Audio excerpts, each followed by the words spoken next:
প্রিয় শিক্ষার্থীবৃন্দ, তোমরা সবাই কেমন আছো? আশা করি সবাই ভালো আছো। শিক্ষার্থীরা, আজকে তোমাদেরকে আমি আইসিটি চ্যাপ্টার 3 এনকোডার নিয়ে আলোচনা করব।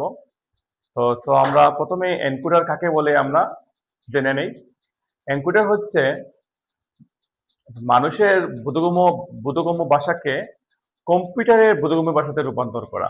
ঠিক আছে, এটা হচ্ছে এনকোডারের কাজ।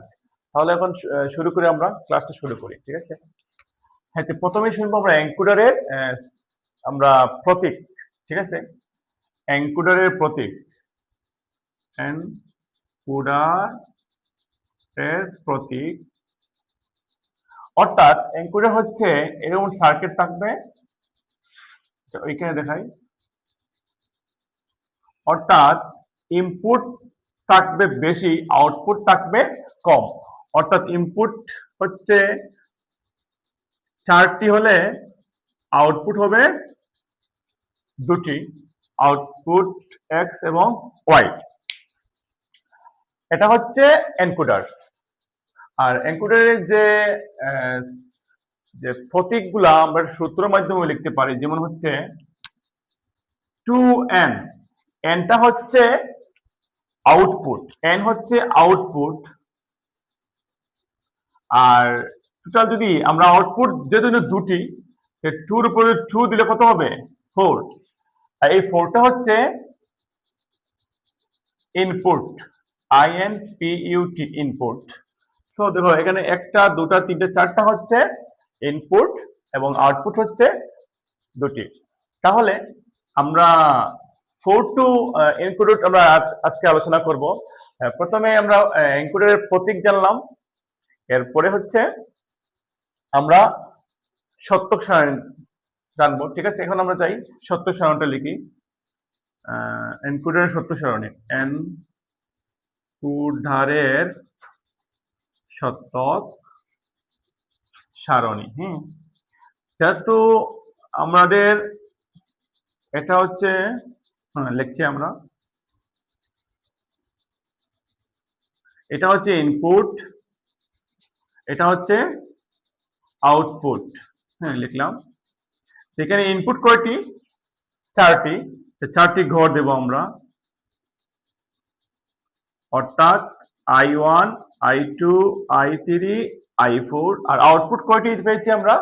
2টি। তাহলে 2টি কি দিব আমরা? ঘর এক্স এবং ওয়াই। তাহলে আমরা ওইগুলোকে 4টা ঘর করব।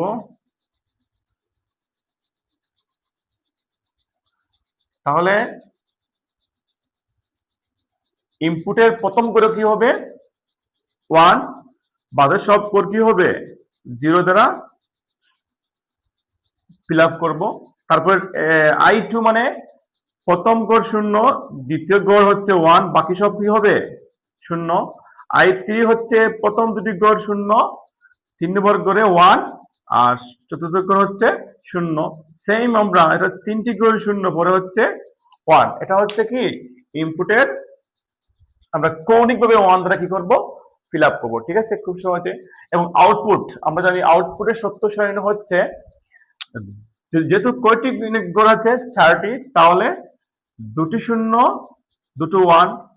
এরপরে হচ্ছে অর্ধেক, তার অর্ধেক, তা হচ্ছে 0 1 0 1। এটা হচ্ছে আউটপুটের সত্য সারণী। আসলে তোমরা সত্য সারণী অবশ্যই তুমি এটা ফিল আপ করতে পারবে। আর তারপরে হচ্ছে এটা যদি সত্য সারণী হয়, তাহলে আমরা কি করতে হবে? বর্তনী প্রতীক লিখব। বর্তনী লিখবো। তাহলে বর্তনী লিখবো। যেহেতু আমরা এখানে কয়টা আছে ইনপুট? 4টি ইনপুট। এইভাবে আমরা রশি দিয়ে লিখবো।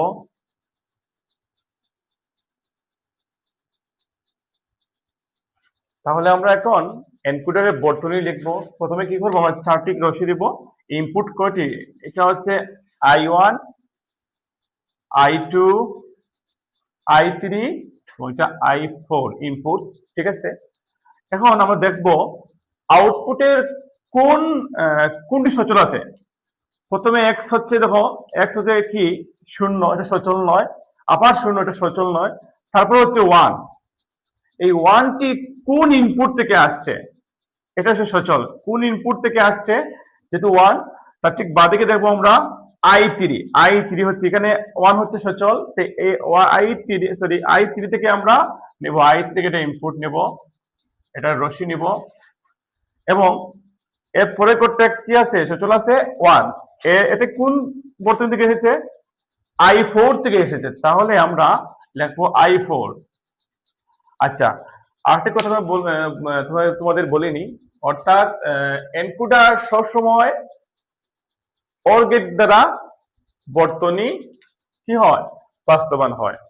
তাহলে অর গেট, তাহলে আমরা এটা হচ্ছে এক্স, তাহলে তো আমরা এই বর্তনী এভাবে দিয়ে আমরা কি করব, বর্তনীটি যোগ করব, অর্থাৎ অর গেট হচ্ছে যোগ x সমান a প্লাস b।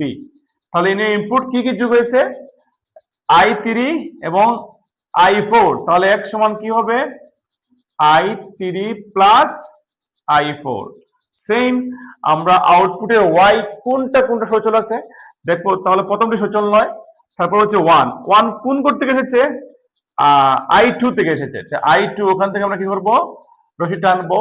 সেম, তারপর হচ্ছে এইটা, এই করতে কোন কোড থেকে এসেছে, i4 থেকে এসেছে, তাহলে লিখবো আমরা i4 থেকে ইম্পোর্ট নিব, রশি নিব, তারপরে কি হবে, অর্থাৎ আমরা অ্যাঙ্কুরের বর্তনী আমরা অর গেট দ্বারা বাস্তবায়িত হয়, তাহলে আমরা y ইকুয়াল টু কি লিখবো, যেহেতু কোথায় i2 প্লাস i4, ঠিক আছে। তাহলে এটাই হচ্ছে আমাদের এনকোডের বর্তনী। তাহলে তোমাদেরকে সবাই